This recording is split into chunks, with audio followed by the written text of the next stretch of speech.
Hi, this is Lady Lex UK, and this is a Dreams gadget tutorial. We've got to the end of logic and processing, and here is variable and variable modifier. Now, these two gadgets very rarely in a level on their own. They are normally paired together because this one modifies this one. So I'm going to talk about these together. Now, I've done a few tutorials that look at these two gadgets, and I recently did one which was how to set a variable number, the different ways that you could do it. So a lot of what I'm going to say here is a repeat of other things that I have said. I have some videos that show you variables in action in terms of equipment and inventory and scores and things like that. So if you're interested in that aspect of the variable, then I suggest you look at my playlist of Dreams tutorials and find the ones for the different element that you actually want to do, different functionality.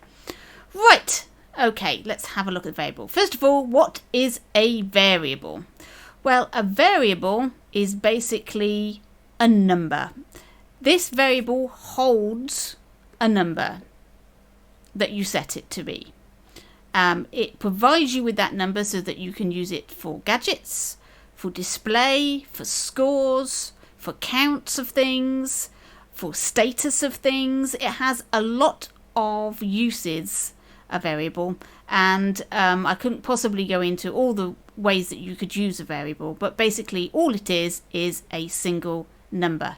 Now, the number that you can have is up to 2 digits long, though, and I wish they would change this, the actual initial value, you can only set it to 1 decimal place, but you can have a 2 decimal place variable. So I think they need to change that. I think that's a little error.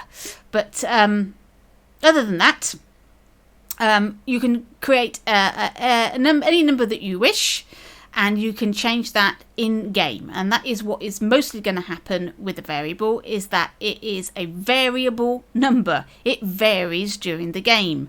That's why it's called a variable, because this number is going to be altered depending on what is happening in your game. And it's not just a fixed number. Because if we wanted a fixed number, we'd use a value slider or switch or something like that. So, right, our variable. Let's start at the top, the very, very top, the toppity top. Variable. This is where you put the name of your variable in, and unlike other gadgets, it's very important. Variables need names, and so you should pick something that's pithy, short, easy to spell, and doesn't confuse you, because you're going to be using this to affect other gadgets, and you could be using this in other levels as well. So you want to make sure it's a name that you can easily repeat. Don't make it too long, lots of spelling, lots of numbers. Don't use numbers and things. Words are better, and just make it nice and easy for yourself to demonstrate what it is actually doing. So I'm going to create a little tiny program here that's going to count how many times I've pressed a button. So I'm going to call this count. Right, at the very, very top, you have a slider. This is providing you with the initial value. Now, for most of you, and for most purposes, that's going to be 0. It sets itself up with the default of 0, and most of the time 0 is probably what you're going to want, but it means you can also set it for any number, minus or positive, and that number can be huge or massively small. It's entirely, I've reset my variable name. This is why pressing that triangle button is not always a good idea. There we are, let's put it back in.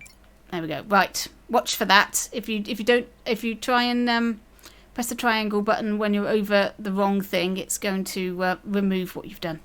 Right, initial value then. So you can change that to whatever you need it to be, and that's the value it will be at the beginning of your game. The minimum and maximum sliders provide you with a range of which the variable can be. It cannot be any less than that. It cannot be any more than that. It's probably a good idea if you're making a game and your minimum is 0 to set it to 0. Probably won't make much of a difference for most cases, but it's a good idea to set it anyway. Right, the next button is called multiplayer, and I'm going to completely ignore it because we don't have multiplayer. I can't test it, I can't show it to you, and there are no tutorials on it. So I'm going to leave that one alone and go straight down to the next one. The next one is called Persist in Dream, and as you can see, it's a icon of level linking. Now, this is what you click on when you want your variable to persist between levels. So you want that variable to be available when you've level linked to another level. And now to do that, you need another variable with the same name. This is why names are really important and why you should be picking names that you can easily reproduce. If you have a variable with the same name, what it will do is when you go from one level to another, it's going to pass the information and populate that particular variable with the number that this one has. That's what it will do. That's what Persist in Dream does. And if you come back, it will bring back the value, even if you've added to it or taken away from it, and it will come back to us and populate this again. So it's persisting. And you'll notice that when you click on this, you get this option. This is called Force Reset. Now, I'm not 100% sure why you would use this particular thing, because if you want Persist in Dream, you're not going to want this. What this does is sets everything so that it doesn't persist. So when you come back from level linking, it set it back to 0.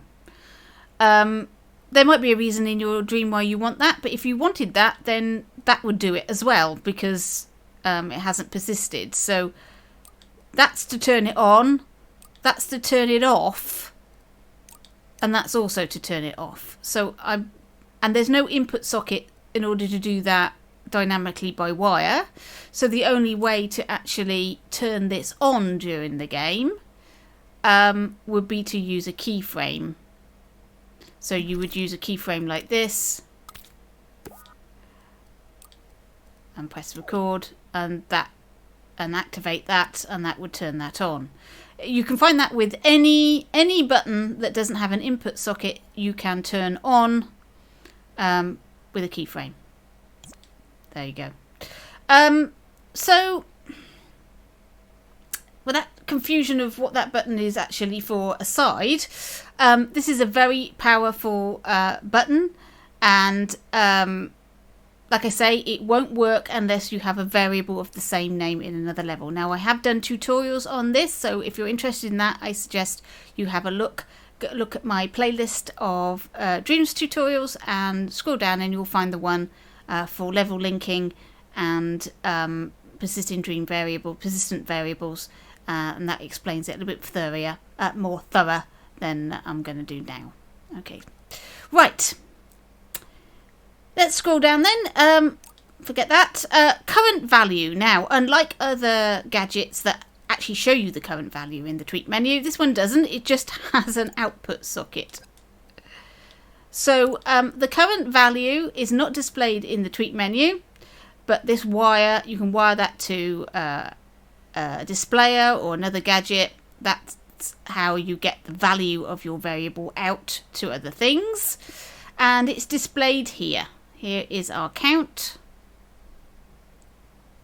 So instead of displayed in the tweak menu, it's actually displayed on the front of the gadget. So that shows you what the variable actually is. These wires, these outputs here, are booleans. They're ones and zeros. That says if the number is currently being increased or the number is currently decreased. So you can tell whether the number is going up or down, and you might use that to wire to another gadget to do something special. Right, so that's the counter, and here is the variable modifier. So there's our variable called count, and here's our variable modifier.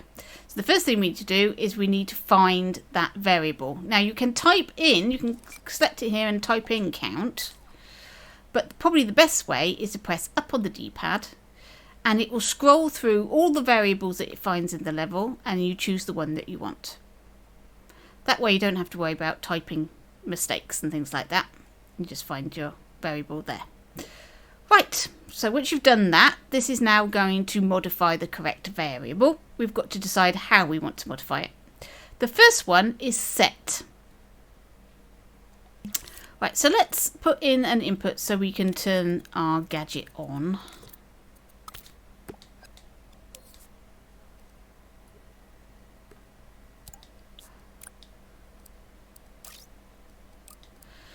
Right, so when I press L1, this is going to turn our variable on. We're going to put the power on, and it's going to do something. So we've chosen set. So here is our operation value. This is the number we're going to set it to. So I'll put 9.3. Okay. So we're going to turn our variable, turn our time playing on, and I'm going to press the L1 button.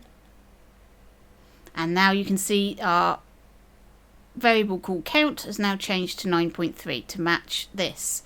If I press the L1 button again, it's activating, as you can see, because it's flashing on and off, but it's not doing anything else. It's not adding to 9. It's not sending 9.3 every time. It's setting it to 9.3, and it's still setting it to 9.3. That's it. That's what it's doing. 9.3. So it's a one-off thing to set that variable to that number. Right, the next one is get. So let's reset it. So this is irrelevant now. This doesn't do anything at all. This is not in play. It's grayed out, so it doesn't really matter what number you've got in here. It's not going to affect it at all. Let's put a number in our count. Let's make it 9. And this is now in play. This is our variable value, and I'm going to put a number displayer out, and I'm going to do that. So we're going to get when I press L1 down, and only when I hold it down, it's going to display that number 9, which is getting from the variable. See? As it's holding the power, as I hold the power down, you can see it's sending that number 9. It's getting it from the variable gadget. Okay, so this is not in play. It's just get, and then that's how you pass the variable number through. It's not one that you're going to use that often, I will say. Okay, so I'm going to delete that. Right, the next one is add. So you choose what I'm going to add 1. Right, so let's set this back to 0. Okay, so every time I press the L1 button, it's going to add 1. And this is what I meant when I said I was going to call it count. This is what I was going to be doing. I'm going to add 1 to the count of our variable every time I press the L1 button. There we go. That's working. So every time I press L1, it's going up. There we go. So if you were picking something up, for example, it's sending a pulse to say I've picked it up, and you would send that to that power, and it would say I've picked up 25, I've picked up 26, I've picked up 27. So that's how you would do it. So you would wire that, you would have that send a message to our variable modifier to power on, and send a 1 to our variable like that. Again, I've done tutorials on this, so if you're interested in that sort of thing, picking up collectibles, there is a video on this. Right, next one, reset. This when I set it again, this is grayed out. This time it's just going to reset it back to 0. As soon as I press the L1 button, it's reset our count. So that's what that is now doing. Okay, so the only other thing that we need to look at is this, continuously while powered. Now that before would only work when it was powered on. It would do it once.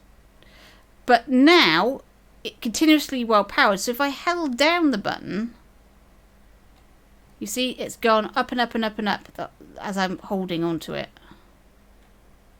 Well, before, I can hold on to it as many times as it like because it only updates as soon as it's powered on.